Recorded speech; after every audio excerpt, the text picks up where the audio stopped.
어제 새벽에 말씀드리기를 행복은 육체적인 것 이상으로 정신적, 영적인 축복을 받아야 완성된다라고 했습니다. 주변을 보게 되면 많은 재물과 건강을 가지고 있으면서도 행복하지 못한 삶을 살아가는 것을 보게 되죠.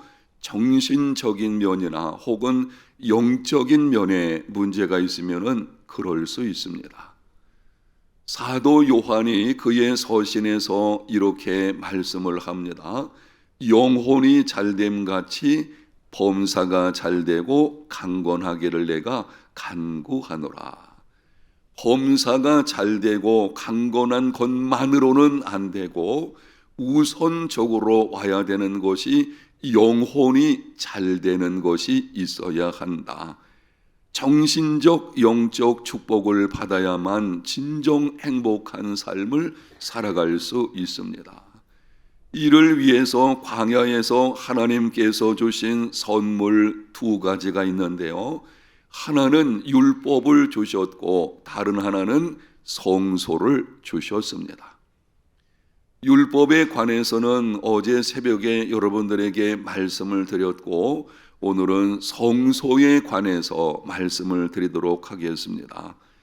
율법과 함께 성소를 주신 것이 가장 큰 축복이라고 하는 이유가 무엇인지 간략하게 두 가지만 말씀을 드리게 되는데요.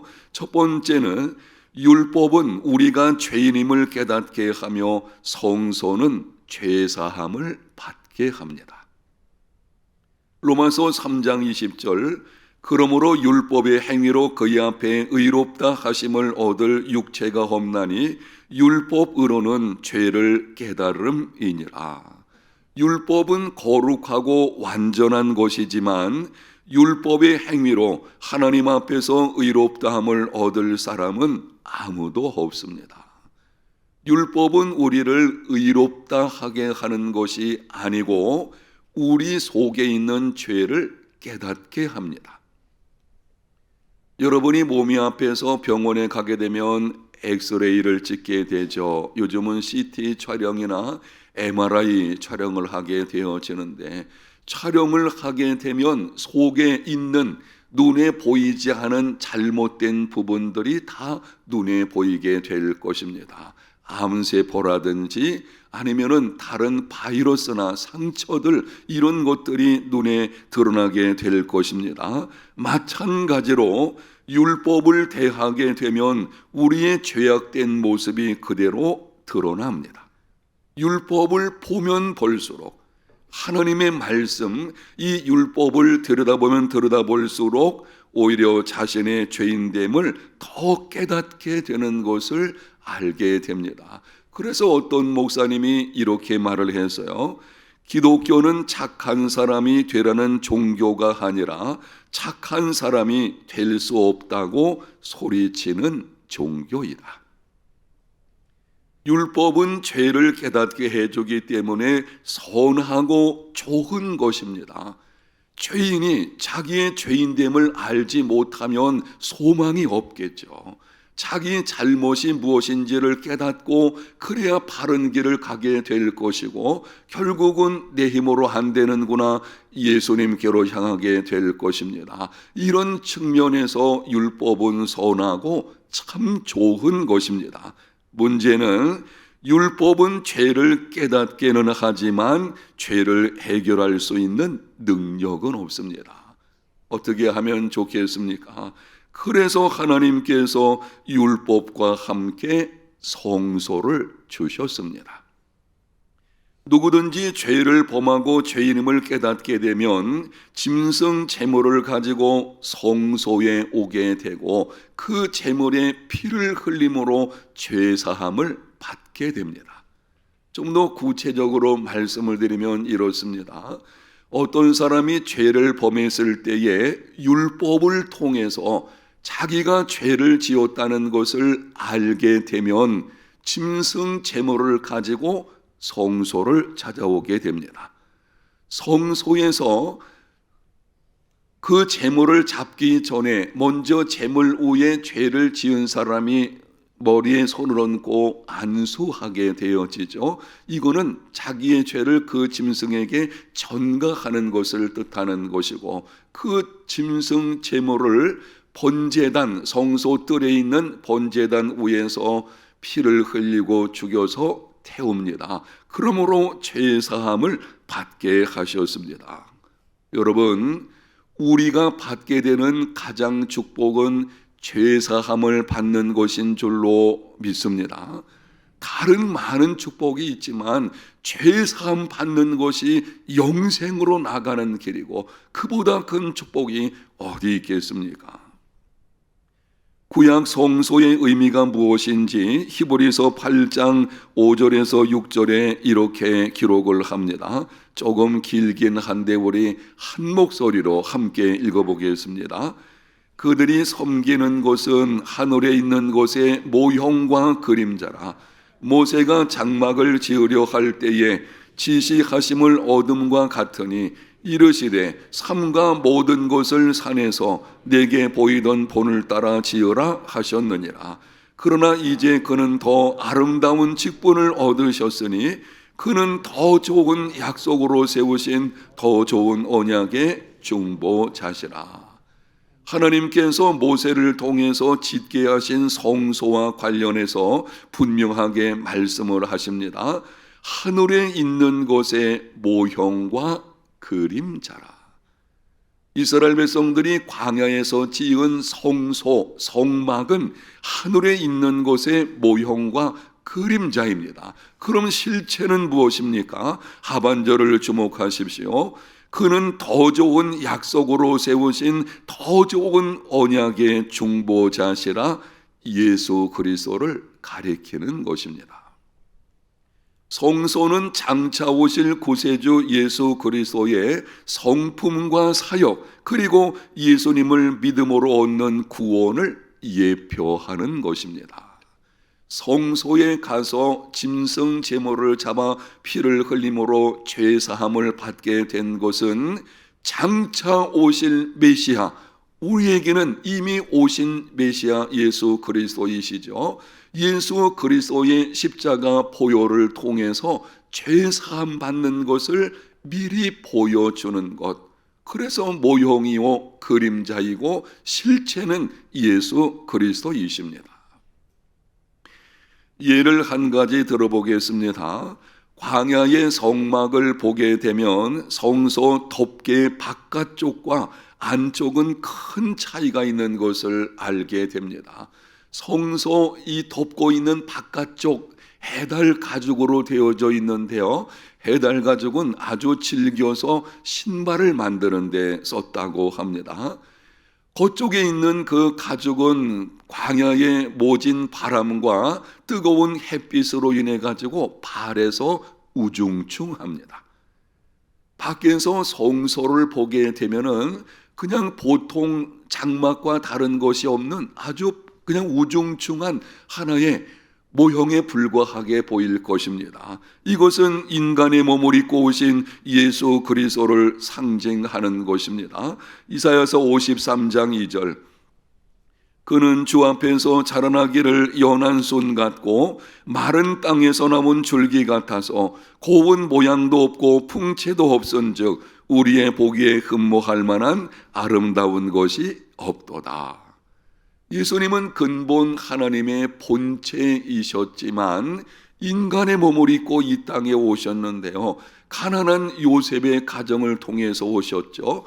그래서 예수님을 겉으로 보기에는 풍채도 없고 그냥 보잘것이 없는 여느 인간과 똑같다고 하는 것입니다. 그러나 성막 안쪽에 들어가게 되면 가늘게 꼰 배실과 청색, 자색, 홍색 실로 그룹을 정교하게 수놓은 천장이 있습니다. 순금으로 만든 기구들이 그 안에 있고 순금 등대에서 나오는 빛으로 인해 가지고 이 금이 비춰지고 되고 빛을 발하는데요, 아주 화려하고 아름다운 것을 보게 됩니다. 이것은 예수 그리스도 안에 온전한 인격과 완전한 구원, 가득한 하나님의 영광을 예표하는 것입니다. 그래서 요한이 그의 서신에서 이렇게 기록을 합니다. 말씀이 육신이 되어 우리 가운데 거하심에 우리가 그의 영광을 보니 아버지의 독생자의 영광이요 은혜와 진리가 충만하더라. 아멘. 예수 그리스도께서 이 땅에 오셔서 지내실 때에 그 겉으로 보게 되면은 그냥 보통 사람처럼 풍채가 없지만 실상 그분 안에는 온전한 인격이 있고요, 하나님의 영광이 있고요, 은혜와 진리가 충만하다는 것입니다. 문제는 우리에게 믿음이 있느냐 하는 것입니다. 믿음이 있는 사람은 예수 그리스도 안에 있는 그 놀라운 영광과 은혜와 충만함, 하나님의 영광을 보게 되는 것입니다. 그러나 육신의 눈으로 보는 사람은 예수님은 단지 세계 4대 성인 중 한 사람쯤 정도로 알게 되는 것입니다. 사랑하는 성도 여러분, 믿음의 눈을 들어 예수 그리스도를 바라보시기를 바랍니다. 광야의 삶에서 찾아오는 모든 고난을 능히 이겨내려면 믿음의 눈으로 바라봐야 될 것이고, 그때 예수 그리스도 안에서 주어지는 그 영광을 알게 되고, 그로 인해서 넉넉히 이기는 삶이 이루어지게 되는 것입니다. 하나님께서 광야에서 성소를 주셨는데요, 그 성소는 예수 그리스도를 가리키는 것입니다. 광야의 삶을 우리가 살아갈 때 어떻게 이겨낼 수 있겠습니까? 예수 그리스도를 바라보고 그분 안에 거하는 삶이 되시기를 축복합니다. 두 번째는, 성소는 하나님께서 백성들 가운데 거하시는 곳입니다. 8절 말씀을 보겠습니다.